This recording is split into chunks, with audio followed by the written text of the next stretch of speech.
달콤한 말씀, 행복한 하루. 오늘도 하나님 말씀 앞에 오신 강서 공동체 여러분 환영합니다. 오늘 말씀은 열왕기하 4장 1절에서 17절까지 말씀입니다.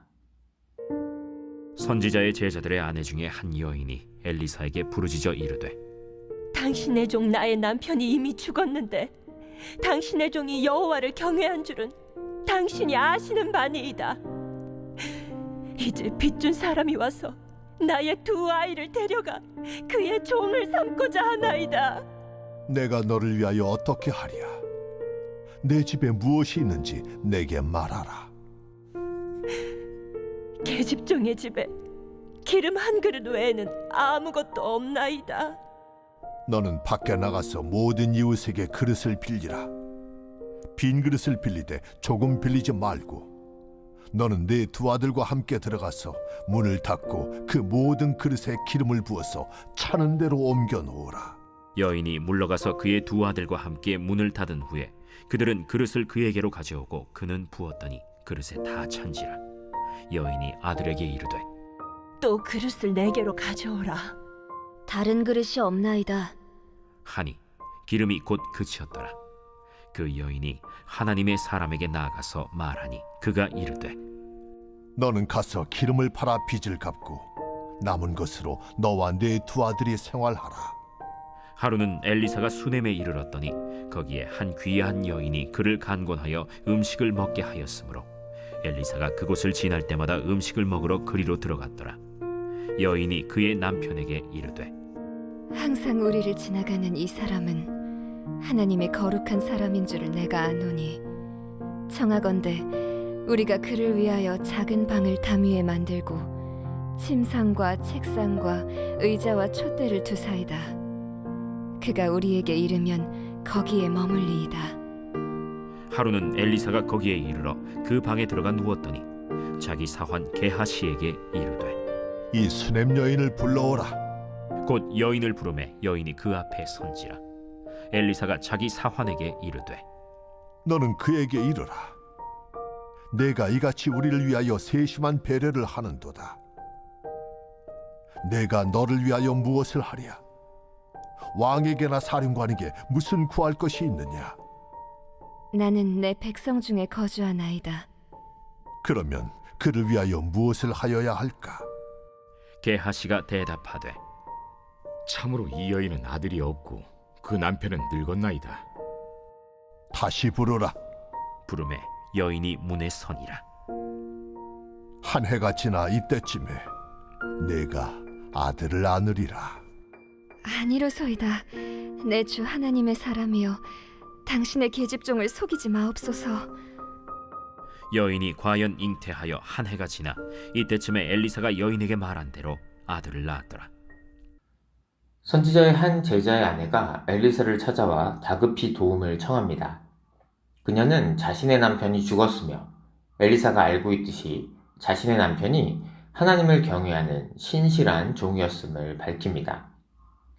그가 빚을 남기고 죽었기에 빚을 준 사람이 두 아이를 데려가려 한다며 절박하게 부르짖습니다. 엘리사는 그의 집이 가난함을 알고 이웃에게 가능한 한 많은 그릇을 빌리도록 권고합니다.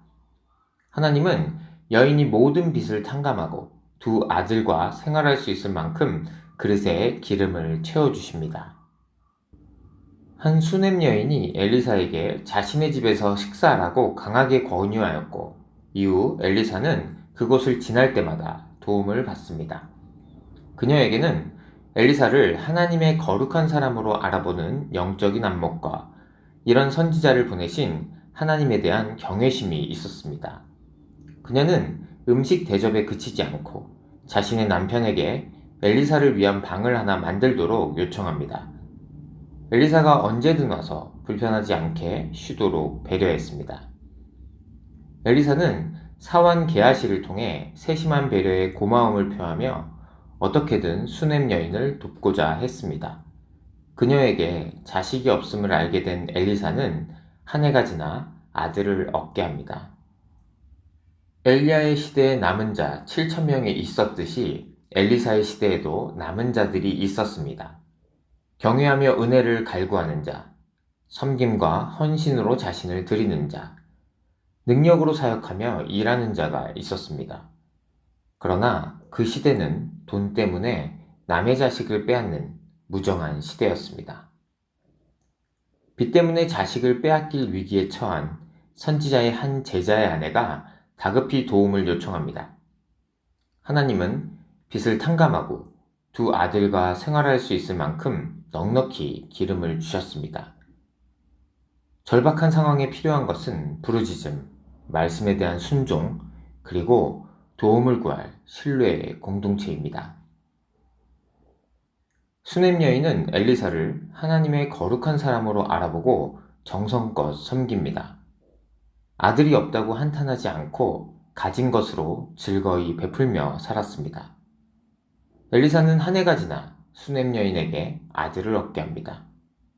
남편이 자식을 낳지 못할 만큼 늙었기에 희망이 없다고 생각했습니다. 물질적으로는 넉넉하지만 자식이 없어 공허했던 여인의 마음을 하나님께서 채우십니다.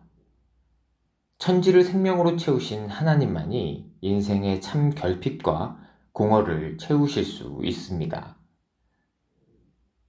자식은 있으나 돈이 없는 여인, 돈은 있으나 자식이 없는 여인, 어떻게 보면 다 결핍이 있는 인생입니다. 그럼에도 바알에게 무릎 꿇지 않고 하나님을 섬기는 모습이 아름답습니다. 하나님은 신실한 자신의 백성을 잊지 않으십니다. 우리도 팍팍한 현실 가운데 오늘 본문의 믿음의 여인들처럼 하나님께 부르짖고 하나님께 소망을 두며 살아갑시다. 사랑하는 강서침례교회 성도 여러분, 오늘도 하나님께 부르짖고 하나님께 소망을 두는 하루 되시길 축복합니다.